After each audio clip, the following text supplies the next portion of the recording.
Pour la rubrique In Vino Veritas, le maître sommelier Christian Scalisi nous amène à la rencontre d'Olivier Dufort qui est à la tête de plusieurs domaines dont le château Moutette à Cuers et le domaine de l'Hermitage à Bandol. Chers amis, bonjour. Nous sommes aujourd'hui en balade dans le vignoble provençal, une fois de plus. Nous sommes venus à la rencontre d'Olivier Dufort qui s'occupe de deux domaines. Un domaine en Côte-de-Provence à Cuers qui est le domaine de la Moutette et un domaine à Bandol sur le bassin du Bossé qui est le domaine de l'Hermitage. La famille Dufort est une famille très importante à Bandol qui a beaucoup influé aussi sur l'histoire du vignoble. Gérard Dufort est arrivé au début des années 70 à Bandol, a acquis le domaine de l'Hermitage en 1974 et en a fait un des Bandols peut-être les plus représentatifs, avec un soin particulier, un savoir-faire et une vision des choses qui lui était assez propre. C'était quelqu'un avec une très grosse personnalité. Et aujourd'hui, c'est Olivier donc, qui a repris les rênes du domaine, qui jongle entre les deux domaines, donc entre Cuers et Bandol. C'est une chose qui est assez difficile avec deux terroirs et deux philosophies différentes. Donc nous sommes venus à sa rencontre aujourd'hui pour qu'il nous parle et des Côtes-de-Provence et surtout du Bandol, parce que c'est une très ancienne appellation, c'est une des plus prestigieuses appellations du sud de la France, connue pour ses rouges mais aussi pour ses rosés. Donc au fil de cette discussion, on va essayer d'apprendre un petit peu plus de choses et sur lui, sur ses vins, sur sa famille et sur les bandolets. Donc Olivier, bonjour. Bonjour. Est-ce que tu peux nous présenter en quelques mots la Moutette et l'Hermitage ? Bienvenue à la Moutette. C'est une propriété que nous avons acquis en 88, que nous avons restructurée depuis, qui aujourd'hui fait 36 hectares. On y produit à peu près un petit peu moins de 300 000 bouteilles dans les trois couleurs, rouge, rose et blanc, avec une forte dominante de rosé. Pour ce qui est du domaine de l'Hermitage, c'est un domaine que nous avons développé à partir de 1974, qui aujourd'hui fait 34 hectares, pour vous donner une idée, au sein de l'appellation Bandol. On y produit un volume un peu plus faible, on est aux environs de 150 000 bouteilles, dans les trois couleurs, avec là plus de rouge, le rouge restant le fer de lance de l'appellation. Même si aujourd'hui il y a un très fort essor de la demande pour les vins rosés. Alors les vins de rosé de Bandol, il faut quand même le dire à un moment donné, ce sont des vins qui, même s'ils font partie de la famille des rosés de Provence, ont leur singularité qui est due essentiellement au couple terroir-cépage. Il y a quand même beaucoup de Mourvèdre, qui est un cépage que Christian connaît bien, qui est très particulier et qui lui donne vraiment sa typicité. C'est plus un rosé de gastronomie, quelque chose de plus consistant avec une plus grande minéralité. Et les vins rouges, bien sûr, étant les rouges que tout le monde connaît, les rouges de garde que nous élevons au minimum 18 mois, en règle générale plus de 2 ans. Dans les produisent des vins de garde infinis, quoi. Infini, peut-être pas. Nous avons dégusté il n'y a pas longtemps du 97, 99 ensemble. Ouais, on a fait 99. Et ce sont des vins qui restent assez jeunes encore, agréables, qui ne font pas vin usé. Non, pas vraiment. Ouais. Moi, j'ai encore à la maison pas mal de millésimes anciens, notamment chez toi à l'Hermitage, de 82 à 89. 89, j'en ai suffisamment pour pouvoir les goûter assez régulièrement. C'est d'une jeunesse quand même assez remarquable. Quand tu goûtes ça, tu n'as pas l'impression qu'on a des vins aussi vieux. Mais c'est vrai que Bandol, le paradoxe, c'est qu'on communique sur l'image des rouges, parce qu'on fait vraiment des grands rouges. À la limite, aujourd'hui, on se rend compte que la production tend un petit peu un petit peu plus vers le rosé. Est-ce que c'est un peu la tendance de ces dernières années, avec toute la communication qu'il y a eu derrière le rosé? Est-ce que Bandol bénéficie ou subit l'image des Côtes-de-Provence qui marche à fond sur le rosé? Ou on arrive à se démarquer suffisamment? Je crois qu'il n'y a pas une raison, il y en a plusieurs. Il y a une tendance de fond, c'est l'essor du vin rosé. Alors, ça ne veut pas dire qu'on fasse énormément moins de rouge. Ce qu'il faut quand même garder à l'esprit, c'est que la production de l'appellation Bandol a augmenté, l'appellation s'est étendue. On est à combien maintenant en surface? En surface, en production, on doit être à 1100 et quelques hectares. On fait 53 000 hectolitres, je ne sais pas si ça parle beaucoup, mais 53 000 hectos à Bandol. On fait un petit peu moins de rouge qu'avant, ça c'est sûr, un petit peu moins, pas 3 ou 4 fois moins, ça c'est aussi sûr que non. On fait plus de blanc aussi, non peut-être? On fait à peu près le même volume de blanc. En pourcentage, ça n'a pas vraiment évolué, on est en gros à 4%, mais on fait plus de Bandol qu'il y a 30 ans. Et le développement de la production s'est fait surtout au profit du rosé. Alors évidemment, on bénéficie de l'engouement de la demande pour les vins rosés, évidemment. Ça c'est certain. C'est aussi appuyé par la communication des appellations provençales. C'est vrai qu'en ce moment, je veux dire depuis l'année dernière, puis cette fameuse histoire où on a voulu mélanger les rouges et les blancs pour faire des rosés, c'est vrai que l'appellation Côte de Provence, j'allais dire, est partie à fond là-dedans sur la communication, pour expliquer que le rosé ici, on le fait bien, ce qui est vrai par rapport à ce qui était il y a quelques années, et que, enfin moi j'aime bien le slogan le rosé c'est en Provence qu'il est né. Je trouvais ça assez sympa. Donc dire, vous n'avez pas la puissance des Côtes de Provence, donc c'est vrai que vous en avez un peu, enfin pas le contre-coup, mais vous pouvez peut-être un peu bénéficier de ça, ce qui n'est pas forcément l'idée première, mais vous en bénéficiez quoi qu'il arrive. On en bénéficie, c'est certain. C'est certain. Bandol, c'est un nom qui est assez connu, c'est surprenant d'ailleurs, parce que quand on voyage un petit peu, on se rend compte que c'est quand même très connu, mais ça n'a rien à voir avec le mot Provence. Provence, c'est mondialement connu, et je dirais partout, au fin fond de chaque pays, les gens connaissent Provence, pardon. Mais Bandol, ça reste très connu. Ce qui est certain, je pense, c'est qu'on bénéficie aussi du changement des habitudes alimentaires. La cuisine, au sens très large, méditerranéenne, c'est quand même énormément développé dans le monde. Je pense notamment à la puissance de la cuisine italienne. Ah oui. Il y a, je vais dire de mal de personne, mais dans certains pays, aujourd'hui, pour être sûr de ne pas se tromper, on cherche des restaurants italiens. Ce n'était pas le cas il y a 20 ou 30 ans. Et donc cette cuisine italienne, avec ses saveurs méditerranéennes, etc., ça nous a aussi aidé à présenter nos vins et à faire en sorte qu'ils soient acceptés et maintenant désirés. Parce que c'est vrai que ce sont des vins qui se marient bien avec la cuisine méditerranéenne, on va dire. Le corollaire, pardon. Le corollaire, c'est que il y a une consommation avec une forte saisonnalité, mais ça se lisse un petit peu. C'est-à-dire qu'on vend quand même maintenant pas mal de vins rosés l'automne et l'hiver. On en vend quand même beaucoup plus l'été, c'est vrai, mais il n'y a plus les pics qu'on avait autrefois. Voilà, c'est en train un petit peu de se lisser. Et surtout, on vend, ce qui est assez amusant, enfin à titre personnel, je vends beaucoup de rosés dans les pays froids et même l'hiver. D'accord, oui. Donc, comment se l'expliquer, en tirer des règles générales, non, je ne le ferai pas, mais je le vois. Le Bandol se vend mieux finalement à l'étranger qu'en France, globalement sur l'appellation, tu as une idée? Non, je pense que je n'ai pas d'idée précise, on n'a aucune statistique générale hein, sur là-dessus. Enfin, moi c'est un peu l'impression que j'ai l'impression que le Bandol s'exporte bien parce qu'on est quand même sur des vins qui sont haut de gamme, qui bénéficient de cette image extrêmement positive. Et j'ai l'impression que souvent on est un peu mieux représenté ailleurs que chez soi. Voilà, c'est un peu.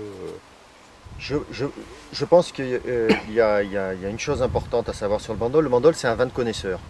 Ouais. C'est-à-dire qu'on est toujours surpris à l'étranger, pour dire ce que tu dis, de la notoriété du Bandol, parce que quand on s'adresse à un public de nophiles, ils connaissent tous le Bandol, ils en ont tous bu, ils en ont certainement tous acheté. Donc ça, c'est toujours surprenant pour une si petite appellation. Bandol, je le répète, c'est 53 000 hectos, c'est 20 fois moins que les Côtes de Provence, très schématiquement. Donc c'est quand même pas grand-chose.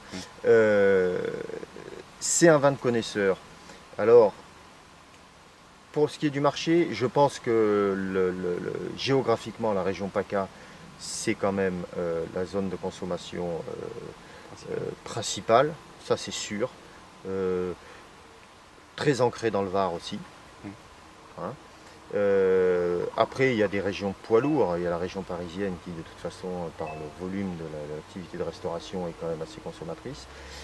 Et puis, il y a la distribution moderne, parce qu'on a quand même des structures au sein de l'appellation qui commercialisent la très grande majorité de leur production dans la distribution moderne, supermarchés, hypermarchés, etc. Et ça, c'est consommé principalement régionalement.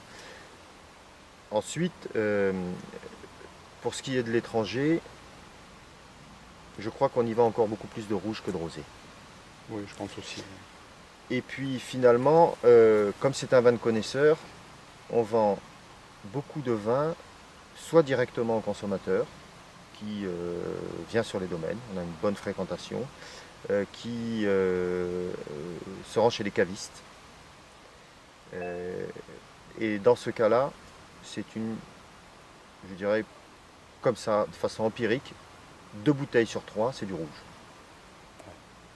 Au domaine, c'est le cas. Marché anglais, américain domine un peu. Je sais que les Américains sont plutôt assez fans des bandoles. Les Américains sont fans du bandol. Il y a eu un opérateur américain très important, un agent qui a une maison en bandol, donc Eric Lynch, qui a quand même beaucoup aidé à la renommée du bandol aux États-Unis. C'était un des meilleurs agents sur le territoire américain. Lui, il aime le bandol. C'est vrai, il est de ses vins préférés. Il est fanat de bandol. Il ne faut pas regarder trop loin. Je pense qu'en Europe, on vend beaucoup de bandol. On ne s'en rend pas compte. La Belgique est un marché de grands connaisseurs. Je suis toujours surpris par le niveau de connaissance des Belges. Ils sont souvent plus ouverts que nous. Parce que nous, le problème, c'est que le français boit français, quoi qu'il arrive. Il faut dire que le Belge a du mal à boire belge. Certes, il boit beaucoup de bière quand même. mais c'est vrai qu'ils ont une ouverture, que ce soit les Belges, que ce soit les Suisses. Ils ont une ouverture qui est différente. Ils aiment beaucoup les vins italiens. Ils aiment beaucoup les vins d'Amérique du Sud qui se développent pas mal, mais c'est vrai que tout ce qui est vin italien, tout ce qui est vin espagnol, c'est vrai qu'ils sont assez ouverts. Après, je suis assez d'accord,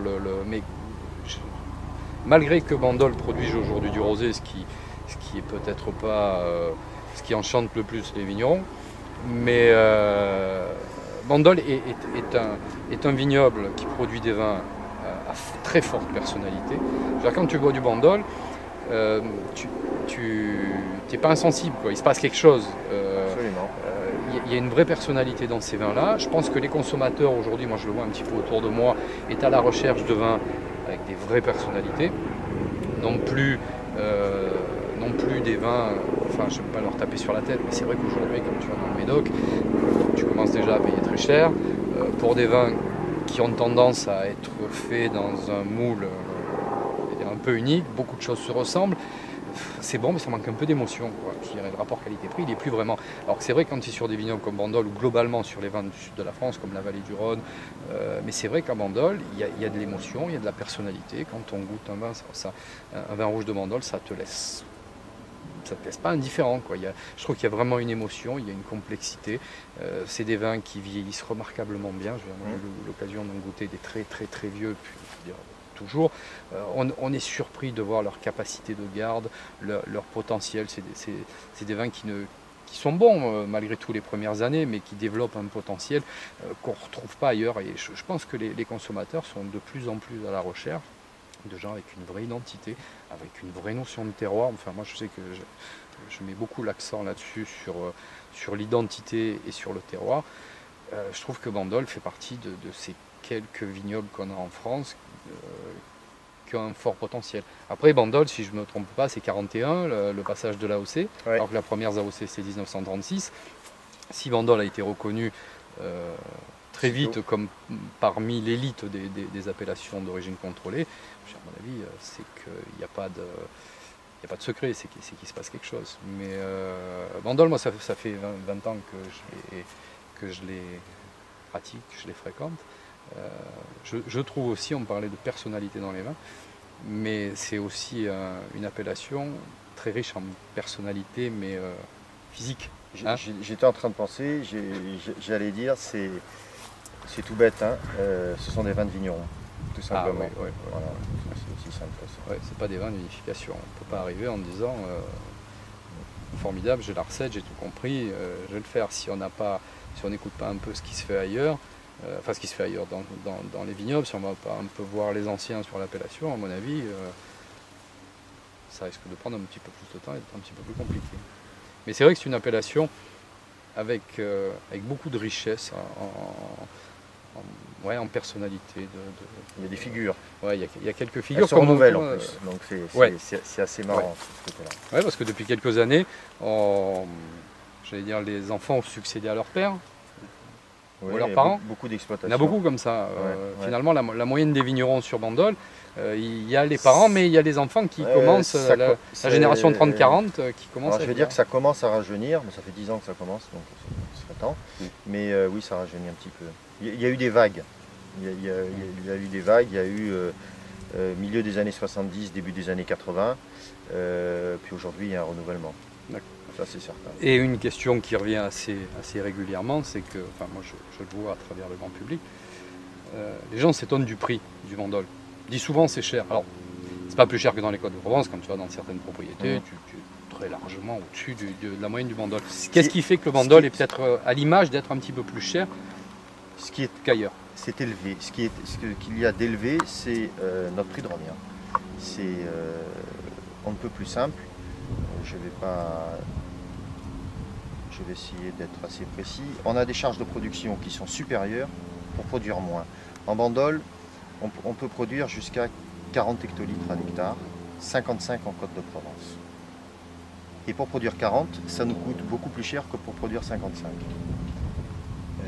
Mathématiquement, on se doit d'être plus cher si on veut continuer à exister, tout simplement. Concrètement, il y a quoi qui coûte plus cher? On est obligatoirement en récolte manuelle, par exemple. Et puis la topographie, c'est-à-dire qu'en Bandol, nous sommes très souvent sur des vignobles en restanque, donc des toutes petites parcelles,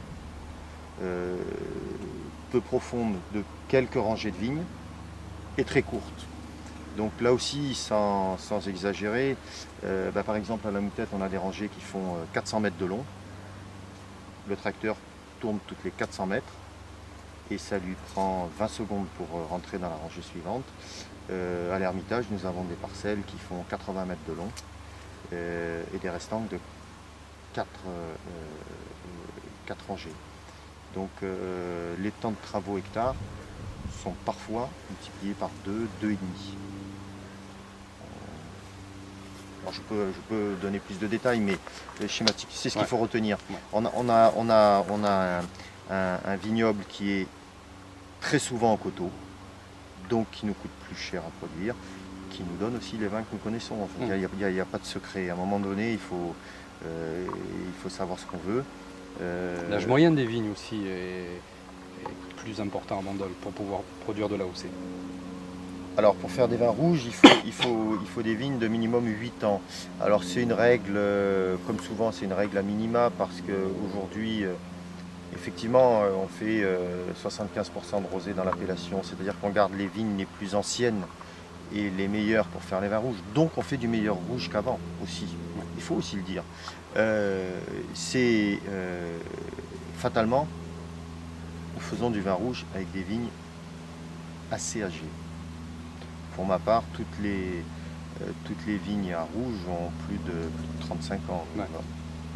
Alors que généralement, en Côte de Provence, quand on commence à arriver à 40, il faut commencer à penser à renouveler les vignobles. Ouais. C'est quand même une autre viticulture aussi. Il y a l'élevage aussi, si je ne me trompe pas. Sur les vins rouges, c'est minimum 18 mois. La règle, c'est minimum 50% de Mourvèdre dans les vins rouges. Nombreux sont mes confrères, y compris moi-même, qui produisons des vins rouges avec 80% de Mourvèdre, donc qui nécessitent un élevage peut-être un petit peu plus long. Donc ça nous fait une immobilisation, on va dire, de... Vous en permanence, c'est 3-4 millésimes en stock. Toi, tu me disais que tu vas en 2006 en ce moment. On est en 2006, ouais. Voilà, sur un autre vignoble, sans faire forcément que des comparaisons avec la Provence, mais je veux dire, une majorité vendent du 2008 ou du 2009. Certains attendent les vinifications pour sortir déjà les nouveaux millésimes au mois de janvier, quoi, sur les rouges. En Provence, on est sur 2 ans en moyenne, je pense, les gens qui commercialisent des vins rouges de 2 ans, 2-3 ans en moyenne à peu près. En Bandol, ça peut arriver, hein, mais pour notre part, on est sur 4-5 ans. Ce qui est à peu près normal si Bandol a forte personnalité, fort vieillissement. Un Bandol de 2 ans, c'est un peu compliqué à boire aujourd'hui. Mais on va aller les goûter à la cave. Hein. D'accord.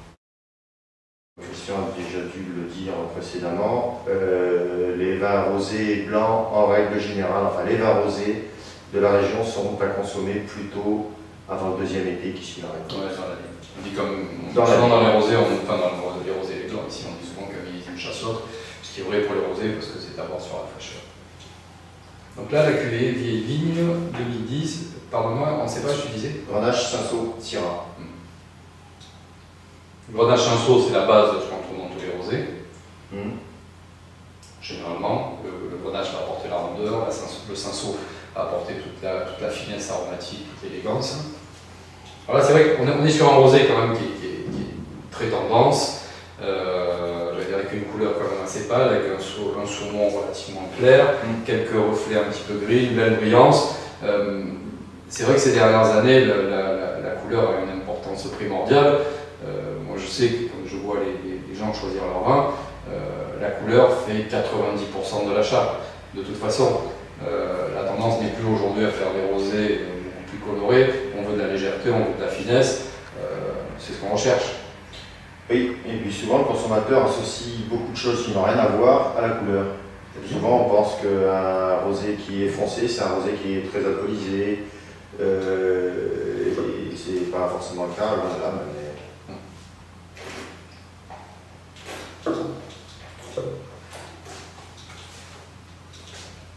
C'est joli, hein. Ça reste très élégant. Enfin moi, ce que j'aime beaucoup sur la cuvée Vieille Vigne, c'est qu'on est sur de la finesse, il y a beaucoup de douceur, il y a beaucoup de charme, il y a beaucoup d'élégance. On a une jolie acidité qui maintient un bon équilibre avec un moelleux quand même qui est assez présent. Il y a un bon équilibre, c'est tout en délicatesse. On a des jolis arômes d'épices, ce côté un petit peu grillé, ce fruit comme la pêche, un peu la reine Claude. Il y a une belle longueur, il y a un joli équilibre. Je trouve que c'est un vin qui a beaucoup de charme. À table, c'est un vin qui est extrêmement agréable. Puis on va aller peut-être pas lui chercher une cuisine trop épicée. Je préférerais à la limite une cuisine un petit peu plus douce. et plus sur la finesse. Ouais, un poisson peut-être un petit peu gras. À la limite le turbo, la lotte. Alors, bon, c'est vrai que simplement avec un petit trait d'huile d'olive, c'est vrai que c'est sympa. Mais sur une sauce plutôt sur la douceur, avec peut-être un petit peu d'estragon, quelque chose comme ça, je trouve que ça pourrait être sympa. Hein? Ouais, et c'est un rosé qui est très tendance. En fait, c'est un rosé qui est commercialisé à 95% à l'étranger. Pourquoi? Parce que c'est votre chose parce qu'en fait la demande s'est fait là très vite, très fort, et que c'est une cuvée qui reste une cuvée qui n'est pas extensible. Et donc ça s'est fait un petit peu simplement. Le rosé ici, ça représente quoi en pourcentage à la tête?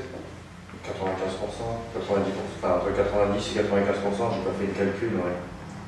Un tout petit peu de blanc et puis un petit peu de rouge.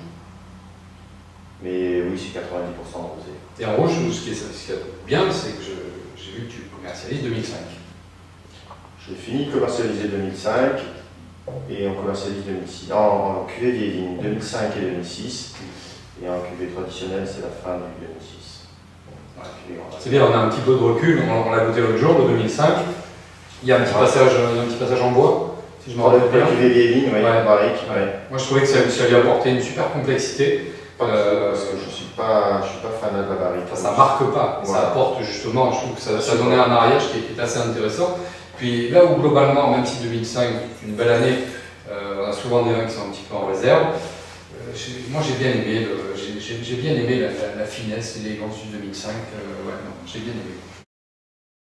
On va passer à Bandol cette fois-ci, au domaine de l'Ermitage. Donc on est sur un blanc 2010, qui est fait avec quoi?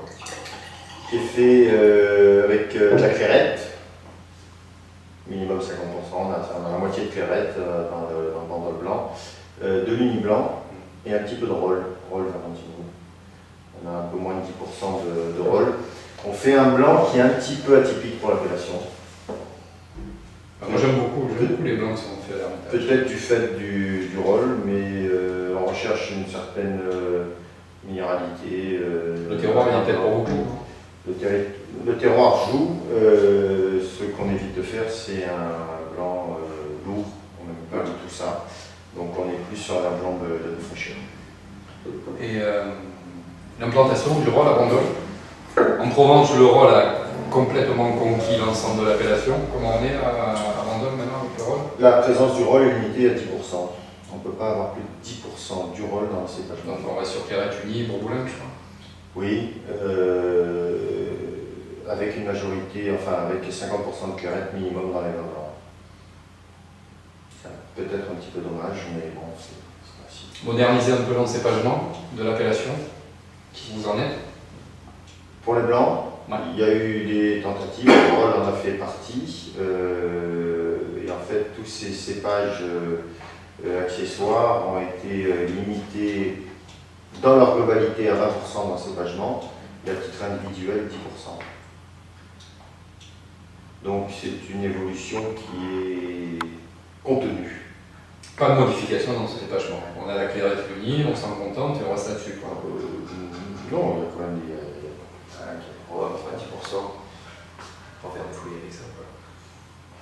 Enfin, non, mais le résultat est intéressant. Non, c'était juste une question, c'est pas un piège.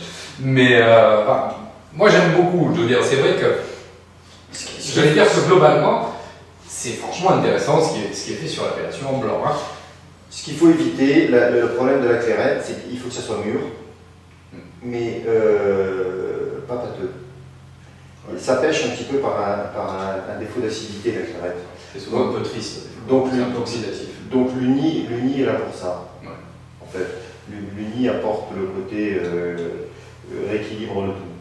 Parce que le roll vient chapeauter pour donner un côté plus... Parce que globalement, le niveau des blancs en Bandol, bon après l'Ermitage, moi j'aime beaucoup, je le mets largement dans les 2-3 très bons blancs d'appellation, mais globalement le niveau des blancs en Bandol est plutôt correct. Quand tu discutes avec certains de tes collègues en Côte de Provence, quand tu leur parles de clairette uni blanc, Pierre Marcheux, hein, c'est du roll, même si pour moi le roll a été la solution et un cépage légitime pour une majorité de l'appellation parce que ça a transformé des blancs super moyens en quelque chose vraiment d'intéressant, mais je trouve qu'à Bandol, les résultats avec la clairette unie sont plutôt intéressants, sont plutôt remarquables. Voilà. Compte tenu du peu de volume qu'il y a, parce qu'on ne peut pas jouer sur volume, les résultats sont pas mal. Quand on met le nez là-dedans, c'est vrai que souvent la clairette, on va lui reprocher ce côté un peu oxydatif, ce côté un peu lourd. Là, c'est pas lourd, c'est rien du tout. C'est minéral, c'est fin, c'est très aromatique. Il y a quelque chose que l'on fait insuffisamment, c'est laisser le vin s'ouvrir, notamment sur le vin blanc. Ça peut paraître prétentieux, hein, mais c'est pas dans ce sens-là que je le dis. Dans l'idéal, il faudrait carafer le vin blanc et mettre le cul de la carafe sur un lit de glace pour pendant 20 minutes, une demi-heure que le vin s'ouvre. Parce que là, on est sur certains registres qui sont très agréables, mais quand il reste dans le verre tout en étant frais un certain temps, on a aussi un autre vin qui est super agréable. Ça, c'est une vérité qui est valable pour tous les bons vins blancs. Ouais. En Bourgogne, ils osent le faire, parce que ça nécessite d'être carafé. Ouais, c'est vrai qu'après, ici, on ose moins. On le fait insuffisamment. Ouais. Ouais. Donc, il y a toujours une préparation, on le verra après, mais je veux dire, sur les rouges à Bandol, par exemple, si on ne les carafe pas, c'est même pas la peine. Je veux dire, tout le monde en a fait l'expérience de se dire, on ouvre une bouteille le soir, on la boit, c'est bien, il en reste un peu, le lendemain midi on regoute, ou le lendemain soir on regoute, on a l'impression d'avoir quelque chose qui est 10 fois plus intéressant. Mais un Bandol, déjà s'il n'a pas un peu d'âge, enfin s'il a un peu d'âge c'est bien, si on le carafe 2 heures à l'avance, c'est mieux. Plus bonnes heures, c'est mieux. Tout dépend du millésime, tout dépend de l'âge du vin, mais ça peut être beaucoup mieux. C'est carrément indispensable. Sur des millésimes assez récents, de temps en temps, je goûte, on ne commercialise pas encore le 2007.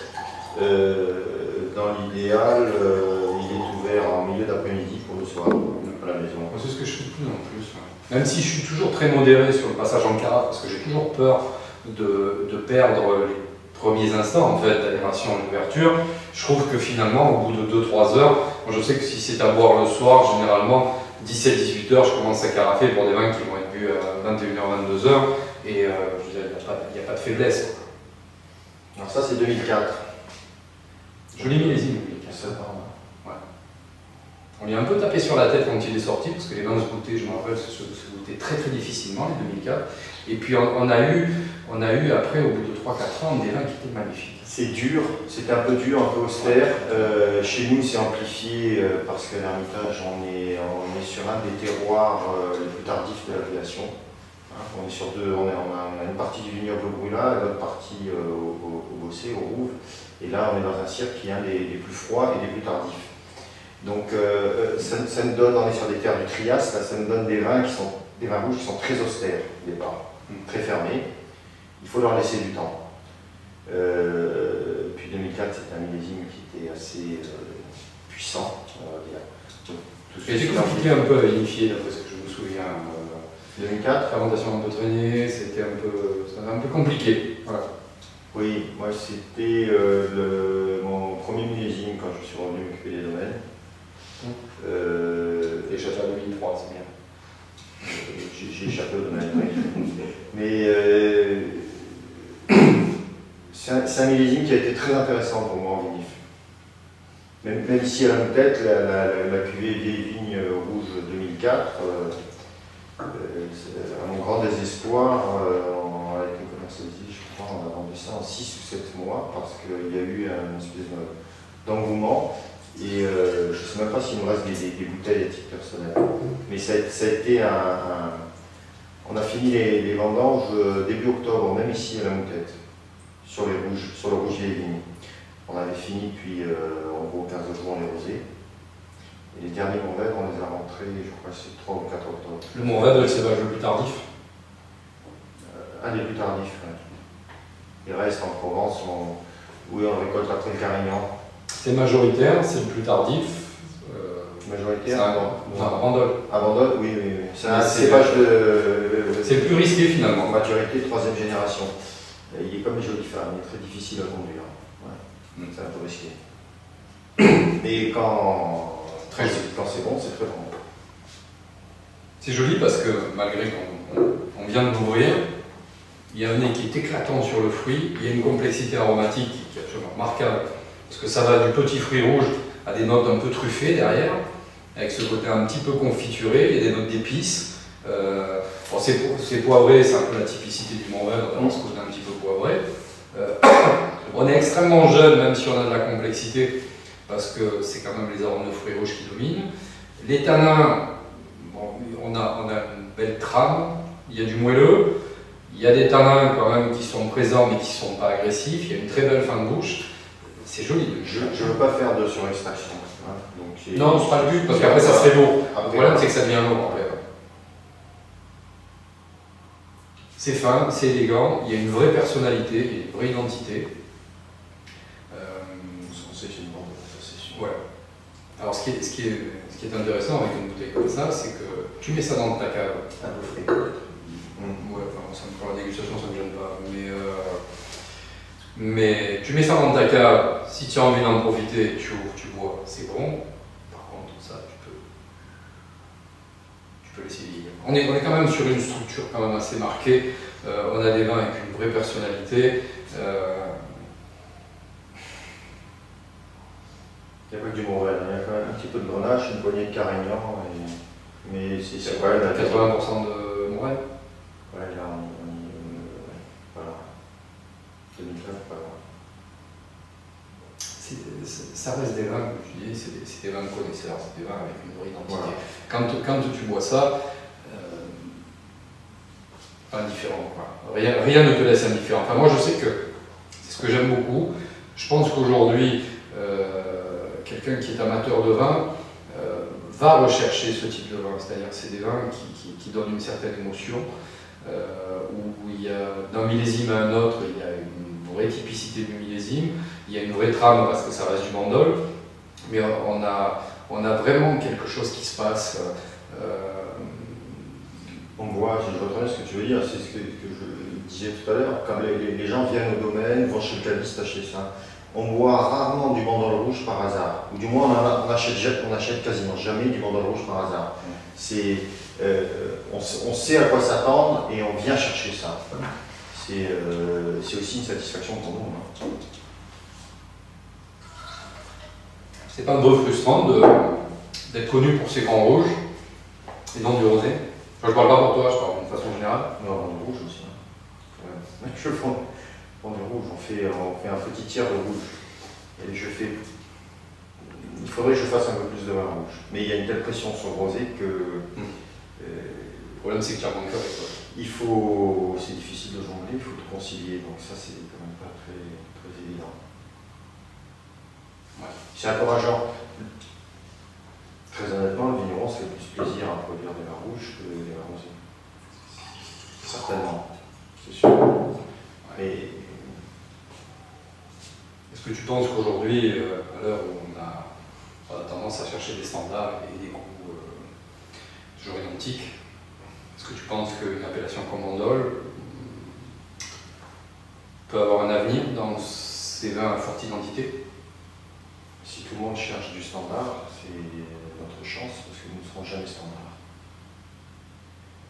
Il y a toujours quelques irréductibles qui cherchent ce qui n'est pas standard. Ouais. Et ce sont ces consommateurs-là qui nous intéressent. Parce qu'au moins on partage quelque chose. Et de toute façon, c'est l'avenir de notre appellation. On ne peut pas faire de standard. On est trop différents pour faire du standard. Et à titre personnel, il est hors de question qu'on fasse du standard. Hors de question. Donc, Bandol, la vie, c'est triste. Trop de choses. Ouais, Bandol a toujours fait partie des irréductibles et a priori devrait le rester. Ah, il ne faut pas avoir cette image-là, c'est un peu réducteur. Non, c'est dans le bon sens. Mais il faut faire différent. Il faut rester accroché à ses idées et plutôt les défendre. Il faut faire avec ce qu'on a, le faire bien et avec conviction. C'est ça qui est important. Donc en fait, pour venir te voir, on vient soit à la Moutette à Cuers, où on peut acheter et l'Hermitage et la Moutette. Oui, les deux. Ouais. Ou alors on va à Bandol, au domaine de l'Hermitage. Aussi. Ouais, moi j'aime beaucoup parce qu'il y a une vue qui est magnifique du domaine, l'endroit est... C'est un petit cirque. Un peu magique, ouais. C'est un cirque, on voit la Ciotat là au fond, on est soleil couchant, on s'en rend pas toujours compte quand on y est tous les jours, hein, mais effectivement c'est assez enchanteur comme site. Ouais, l'endroit est beau. Ouais. Donc les vendanges la semaine prochaine? Lundi, ici on commence les blancs à la Moutette lundi, et je pense mardi. Ce sera quoi? 30 août? 29. 29. Histoire de ne pas commencer le 3 septembre. Très certainement mercredi à l'Hermitage, mercredi, jeudi. On va affiner un petit peu la maturité. Donc 2 mois de stress et...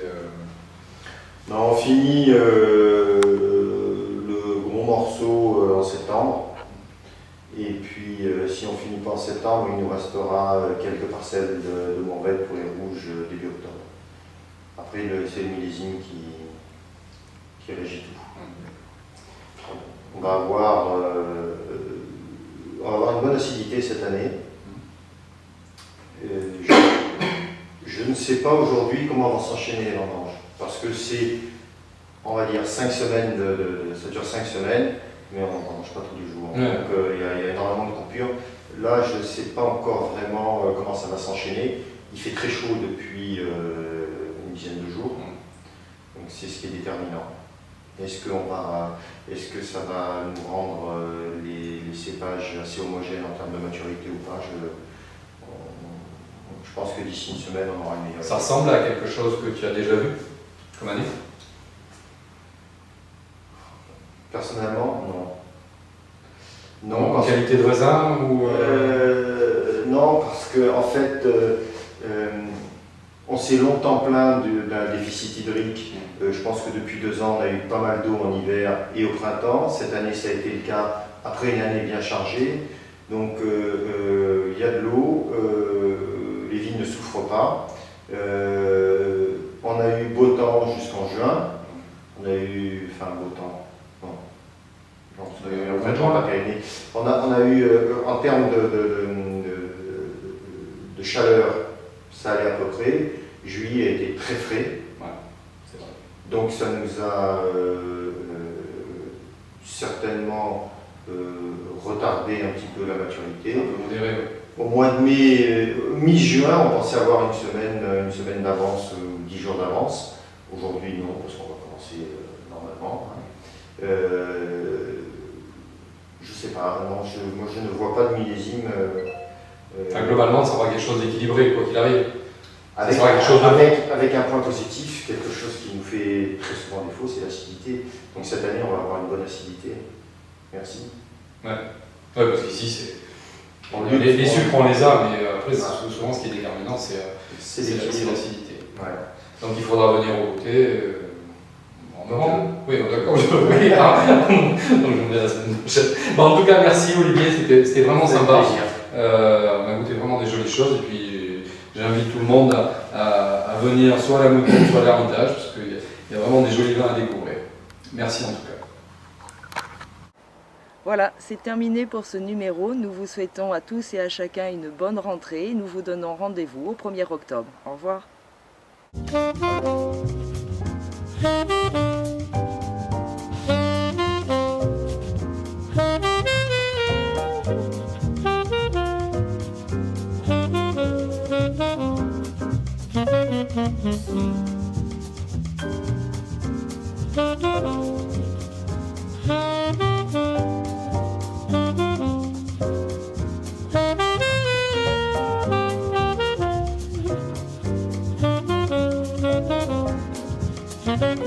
Thank you.